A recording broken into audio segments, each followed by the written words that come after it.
So the city's been considering a Commonwealth Games bid for a number of years. As you're aware, that we've obviously met with Commonwealth Games Canada, we've met with the President of the Commonwealth Games Federation.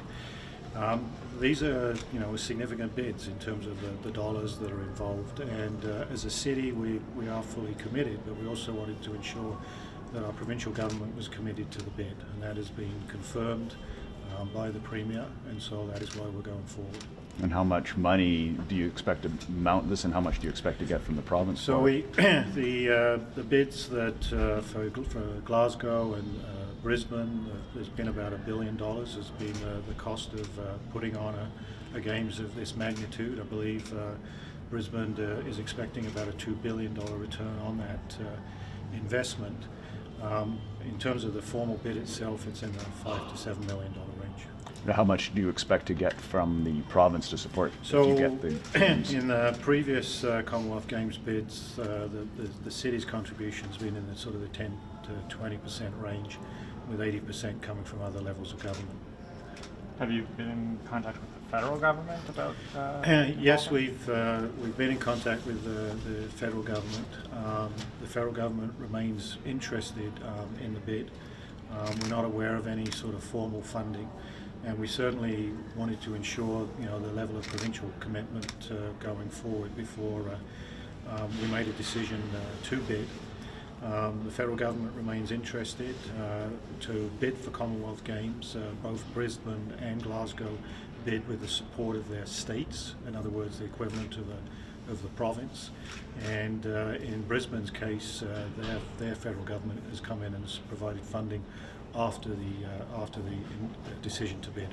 So you're talking about a $1 billion cost to host the games. What would that entail? Well, there's the physical capital infrastructure, and Edmonton is really well placed. If we think of 1978, we still, Commonwealth Games is still one of the premier stadiums in the country, and that's why we're hosting so many games in the Women's World Cup next year. We've got Kinsman. The first stages of the LRT, which are really important to our city, were started as part of the Commonwealth Games. And so it's really, an opportunity to build, a legacy upon the legacy, upgrading the Kinsman. The cycling needs an upgrade. There are opportunities to upgrade facilities, and then there's the physical cost of running Commonwealth Games in terms of the operating costs. And most of the models today look to create some form of legacy coming out of the game, so post 2022, and certainly the model would be looking at creating a legacy in the same fashion that you've seen that has helped build Edmonton from 1978 going forward. Would it be realistic to assume, though, by 2022 that the existing Commonwealth Stadium would still be in a shape to hold this? Well, yes, absolutely. The Commonwealth Games is Commonwealth Stadium is really nicely designed to host sort of the opening of the games or the closing of the games. And let's not remember, we're going to have a brand new arena as well as part of the inventory in terms of hosting the games. By 2022, though, that will be 50 years old. Yes, but the city, as you know, has continued to invest in the Commonwealth Games, Commonwealth Stadium. It's a really significant facility by today's standards. It holds 55,000 people. The concessions are good, etc. So I think we believe in terms of the opening games that would be a great facility. Athletics, we will probably host at Footfield. The investments that are going into Footfield, the scale of the games, it's much more appropriate. But the major marquee events would be at Commonwealth, or we'd use a new arena. And which premier was it? Which premier was it that gave you confirmation of the province's involvement? The current one. Were you having trouble getting confirmation from Premier Redford? No, I would say that we've been, the discussion or the decision by the province, they've been considering it for a period of time, and they knew what the deadline was, and they've come through in terms of the deadline. Simon, there was a vast array of facilities embedded in the University Ed bid that did not succeed. Is this a way to revisit completing some of those plans? It would be a way of revisiting. We're a number of years forward. We're constantly evaluating what we've built, what we haven't built, what we need to build. And you know, this is about a celebration, an opportunity to celebrate in 2022, but it's also about continuing to build capital infrastructure for the city. So it's about using money effectively in that way. There are 10 core sports in the Commonwealth Games. There are 7 discretionary sports that you get to pick from, quite a pool. And what we'd want to be doing is leveraging that opportunity. You have an opportunity with some of the team sports that are now in there.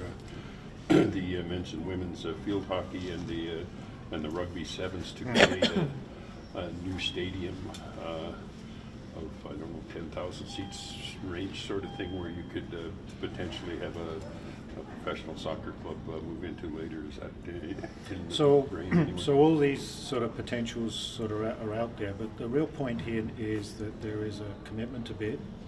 We've basically got a year to complete that bid package, put it in a fashion that it is a successful bid, and leveraging the opportunity to continue to grow a range of sporting opportunities within the city, but also thinking about, so what's the legacy after the event itself?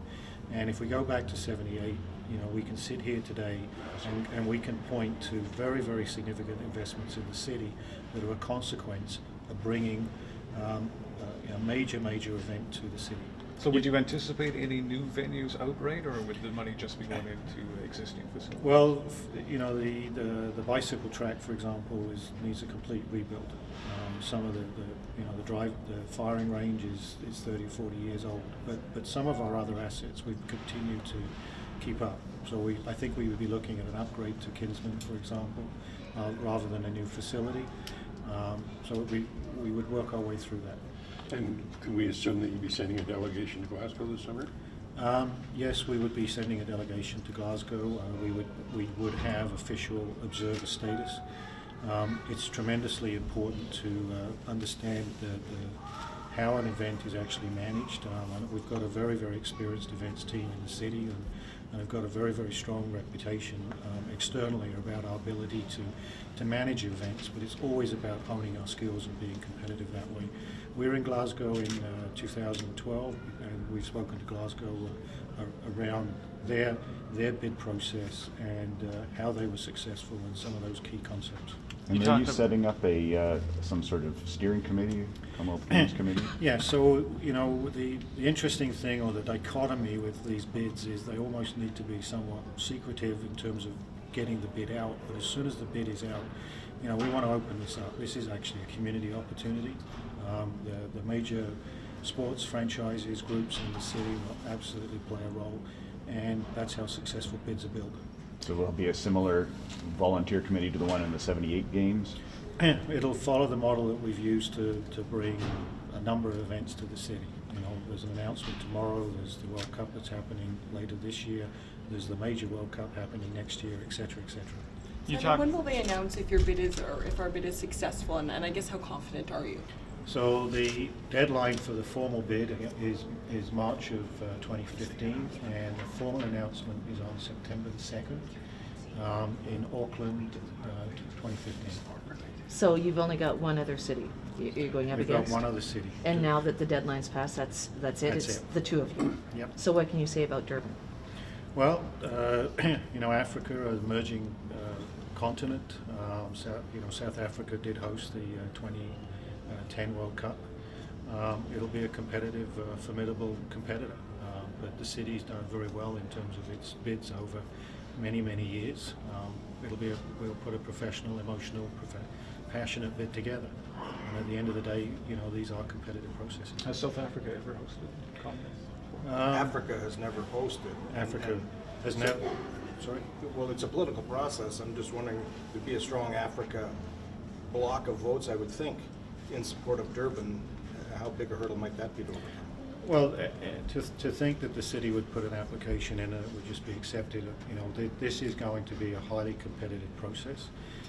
Having said that, you know, if the Commonwealth Games Federation knows that Canada is actually able to put on bids in a very professional way, we're able to, you know, follow up on our commitments. And we've demonstrated that in a number of events across the country. So Canada has a strong reputation in terms of its ability to put on games, and Edmonton has a very strong reputation in that regard. You mentioned at the top of Singapore, and who else? So there seemed to be quite a discussion in London. The Mayor of London did comment on the fact that he thought it was good that London would bid. Ultimately, they haven't, and so it's a two-horse race. And the city should feel, confident but not complacent. You talked about. Excuse me, follow up on that. Was London and would you say Singapore? Singapore. Yeah. Did they back out because of Edmonton in some way or not? No, I can't comment on why communities bid or didn't bid. I think all that we can comment on is that this is a great opportunity. We're actually down to it's a two-horse race, with the games in Glasgow looking to be a fabulous success. I understand that basically they're sold out. Brisbane is a great cachet location in terms of the next one, and Edmonton would follow that. And if you're the Commonwealth Games Federation, there's a risk reward in terms of where you host these games. You talked about the city having leveraged the last Commonwealth Games to build part of the LRT, and you talked about leaving a lasting legacy. It doesn't sound like the lasting legacy is going to be a big new stadium. Is there any hope that the city will be able to leverage these games to expand the LRT network? In terms of where physical assets would go, and the fact that Edmonton is bringing a major international event again to Canada, the need to move people in an effective fashion just reinforces the argument, which is around you need multiple modes of transportation in a city of this city's complexity, and so we just need to continue to build a range of choices for people to get around the city in an effective way. The good news is that for some of these events, we know that our venues are right on the LRT. That's actually a good part of the bid. At what point do you need to have more than a spark of interest from Ottawa in order to make this a successful bid? Well, unlike Expo, we actually don't need the permission of the federal government to bid. It's really if the province sees the vision and sees the passion associated with this, then the city's in position to go forward with the bid. But if you're only putting in 20%, traditionally that's the city's share. Province, are you expecting them to put in 80%? Yes. No money from the feds?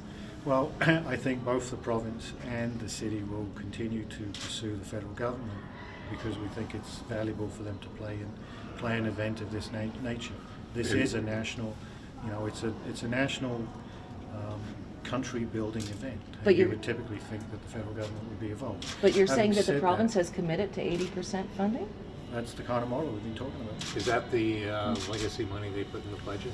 So our understanding is the intent of the legacy fund is to fund events of this kind of nature. And the good news here is that we're talking 2022. I know it's actually not that far away. It's only 8 years, but it provides the opportunity to sort of build that cash flow up in advance of an event. It's not like we're looking for $800 million next week. We would continue. I think we can reiterate. We think this has value for the federal government. We continue to have informal discussions with the federal government, and hopefully they will see the value in that. Having said that, we would not have gone ahead with the bid unless we had a comfort level from the province. And they're both feed in with the Pan Am Games in Toronto. And well, the Pan Am Games is going to be in 2015, but after that, what's the next major event in Canada? But 2022, Edmonton. into the Pan Am Games.